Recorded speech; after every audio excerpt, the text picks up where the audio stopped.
pagi semuanya, perkenalkan nama saya Niputu Andriana Dewi dari kelas 12 PS2, absen 31. Hari ini saya akan membahas tentang konflik di Laut Cina Selatan. Mari kita mulai. Kawasan Laut Cina Selatan ini terdiri dari kawasan, daratan, dan perairan yang sangat luas dan kaya akan sumber daya alam.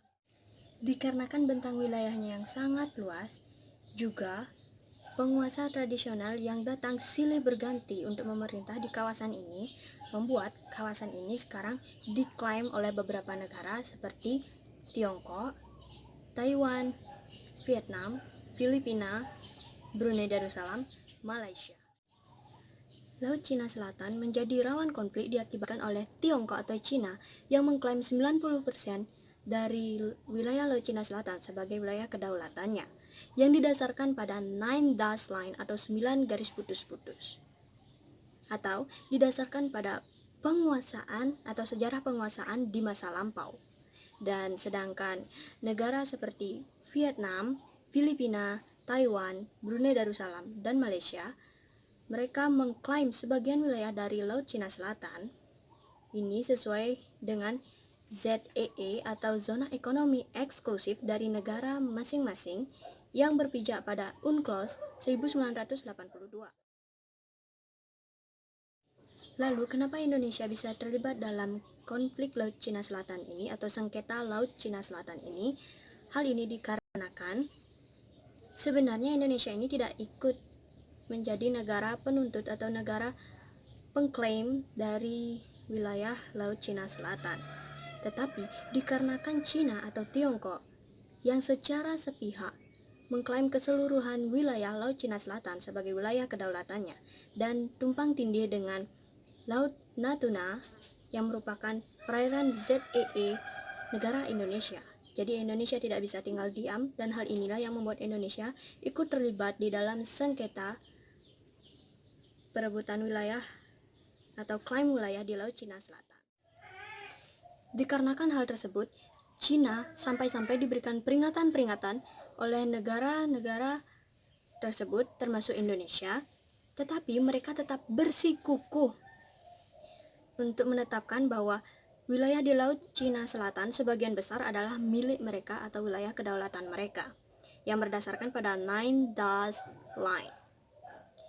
Dan sampai-sampai mereka membuat pangkalan militer dan juga pulau buatan di wilayah Laut Cina Selatan.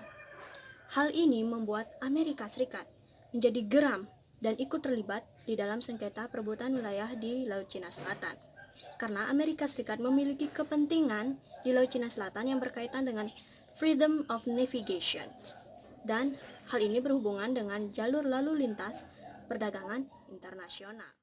Lalu pada tahun 2016, Mahkamah Internasional menyatakan bahwa Cina atau Tiongkok sama sekali tidak memiliki hak di Laut Cina Selatan yang berdasarkan pada sejarah yang mereka katakan. Tetapi Cina menolak pernyataan tersebut, dan hal inilah yang membuat konflik di Laut Cina Selatan atau sengketa perebutan wilayah di Laut Cina Selatan semakin memanas. Tanggapan saya terhadap konflik di Laut Cina Selatan adalah Cina atau Tiongkok sudah keterlaluan, karena mereka sudah melanggar batas-batas laut milik negara lain atau zona ekonomi eksklusif milik negara lain, dan secara egois mengklaim sepihak wilayah Laut Cina Selatan.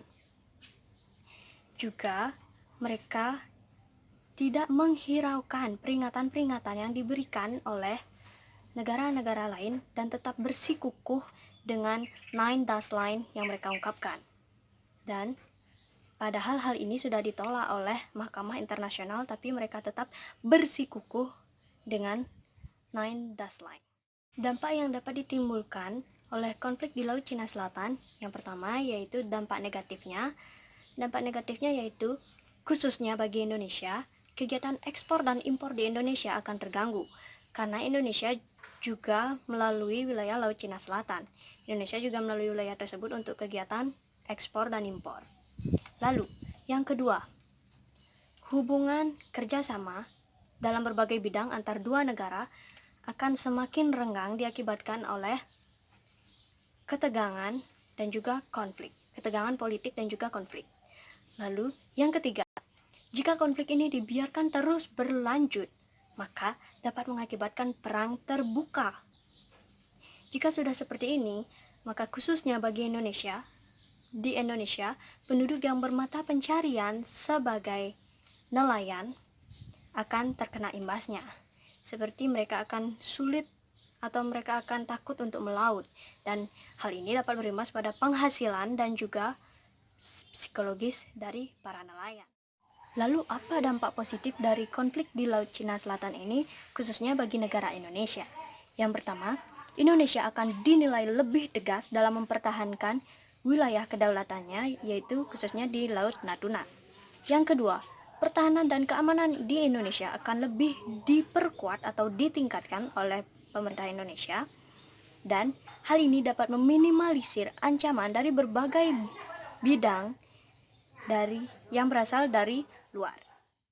Lalu peranan Indonesia di dalam konflik Laut Cina Selatan ini adalah sebagai mediator atau kekuatan stabilitas, di mana hal ini sejalan dengan kebijakan politik luar negeri Indonesia bebas aktif.